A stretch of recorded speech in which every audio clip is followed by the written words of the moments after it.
All right, camping catastrophe. Hopefully you got that word on your bingo board, catastrophe. We had the first chapter on Friday, which was called Snakes and Skunks. So let's flip through to refresh our memories. Robbie and Freddy are going camping, and Max was kind of making fun of him like, oh, you won't be able to do that. And then Chloe kind of warned them about snakes and skunks, which kind of started to freak Freddy out, I think. Let's see what else. It's been a whole weekend, so I gotta try to refresh my memory on what I read last. Yeah, Freddy was the one who was freaked out. I can tell by his face. And he said, okay, it's gonna be a real adventure. And now we're on the bet. And I was trying to figure out what the author is going to tell us. What's the bet going to be? Okay. The next morning, I was up, dressed, and I was ready to go at the crack of dawn. Does anyone know what the crack of dawn means? Crack of dawn means like really early in the morning. I ran into my parents' room and jumped on top of my dad while he was sleeping. Oof! My dad cried. Then with his eyes still closed, he mumbled, Freddy, why are you tackling me in the middle of the night? It's time to get up, Dad. Let's go, go, go, I said, trying to pull him out of bed. He was as heavy as a bag of rocks. What time is it? He asked, rubbing his eyes and squinting at the clock. Morning. Freddy, honey, my mom said, yawning. It's only 5 o'clock in the morning. Go back to sleep. I can't, Mom and Dad. I have to get ready to go camping. No, I'm going to read that again. I can't, Mom. Dad and I have to get ready to go camping. But you're not leaving for another 4 hours, Robbie, Mom said, as she dropped him off. Said she'd drop him off at 9 o'clock. 4 hours? I can't wait that long. Well, I'm afraid you're going to have to, my dad grumbled, and if you don't let me get a little more sleep, then we might not be going at all. You don't really mean that, do you, Dad? Freddy, your father needs just a little more rest. Since you're awake, why don't you go look over the packing list and make sure you haven't forgotten anything? Oh boy. Good idea, Mom. I'll be back soon. Not too soon, my dad muttered as he rolled over and pulled the covers over his head. I dashed into my room to pick up the checklist my mom and I made, so I would be sure not to forget anything. I ran my finger down the list. Sleeping bag, check. Fishing pole, check. Canteen, check. Shark head flashlight. Oh no, my shark head flashlight.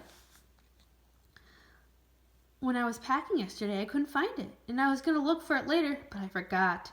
I couldn't go without my shark head flashlight. I had to find it. I looked under my bed first. I found a plastic hammerhead shark, a quarter, and a baseball card that I thought I had lost, but no shark head flashlight. Well, that's good for him to look for during that time, because it'll pass the time then. Okay, where do you think his flashlight is? I wonder if his sister took it. I rummaged around in my desk drawer and pulled out a picture of me and Robbie at the pool.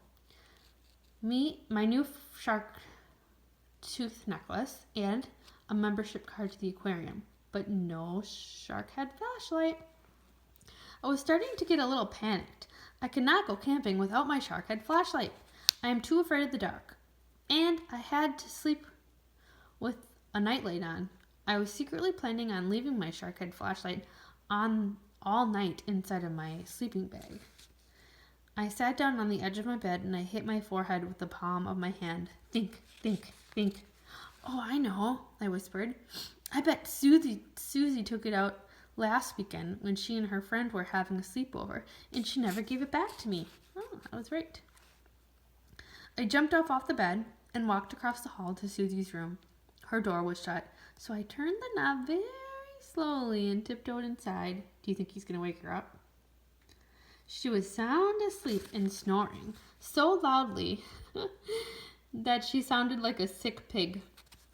One of these days, I was going to have to tape record her snoring and play it back for her so she could hear how she sounded. That would be good for a few laughs. I scanned the room quickly and didn't see the flashlight anywhere. Great. I was going to have to search for it. I got down on my hands and knees and started crawling around her room. That's funny. I bet you if she wakes up, she's going to be afraid. I looked at the bookshelf. Not there. I looked on the floor of her closet. Not there. I looked behind the dresser. Not there. I was about to look under the bed when I bumped into the bed by accident. Ah! Susie screamed and sat up straight. Who's there? Who's there? I popped up and covered my mouth with my hands. Shh, it's only me. Or no, he covered her mouth. It's only me, I whispered. She yanked my hand off her mouth. Hey, get your grimy little hands off my mouth. What are you doing in my room in the middle of the night? She said angrily. It's not the middle of the night. Oh, whatever. It's still dark outside.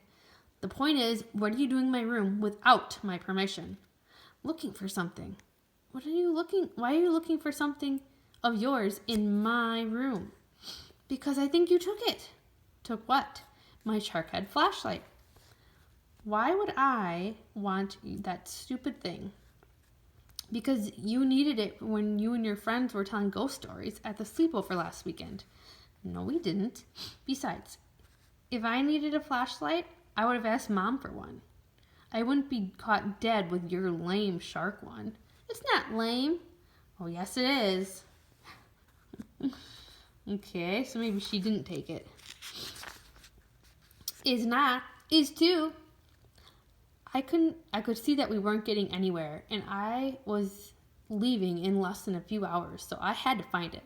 Can you just tell me if you see it? I sighed. I really need to find it. Why do you have to find it so badly? Because I need it for the camping trip. I'm sure Robbie will have one and the two of you can share. No, I need my own. Why? Because? Because why?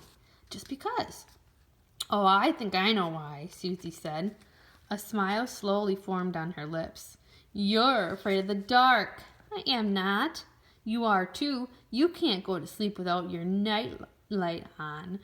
It all makes sense now. You're planning on using your flashlight like a nightlight. So?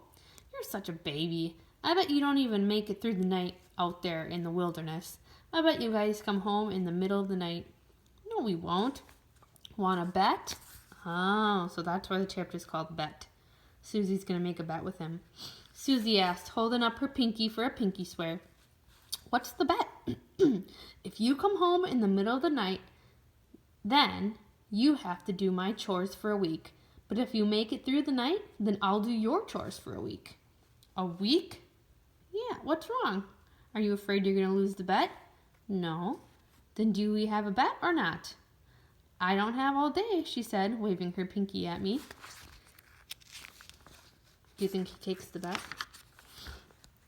Fine, bet's on, I said, and we locked pinkies. You're going to be really sorry that you made it, though, because next week is my week to sweep the garage. Oh, I'm not worried, Susie snickered. I'm going to love watching you rake up all the leaves. Yeah, right, I muttered under my breath. You can go get out of my room now. I'd like to go back to sleep. But I still have to look for my Sharkhead flashlight. Well, it's not in here, she said, giving me a little shove towards the door. Then, do you have any idea where it is? I'd love to help you, but I need my beauty sleep. Why don't you look out in the treehouse? Maybe you and Robbie took it up there the other day when you were playing detectives. You're a genius, I yelled, giving her a great big hug. I know. Now can I please go back to sleep? You're the best sister in the whole world, I called as I ran out of her bedroom, down the stairs, and out to the back door. So he thinks he left it in the treehouse. Do you think it's there? All right, the next chapter is called Tent Trouble. That makes me think that they're where? They're camping. The next chapter, the author's going to talk about them camping. Who do you think's going to win the bet? Do you think Susie's right? Or do you think that Freddy will be able to make it through the night? I can't wait to read that. So far, I really like this book.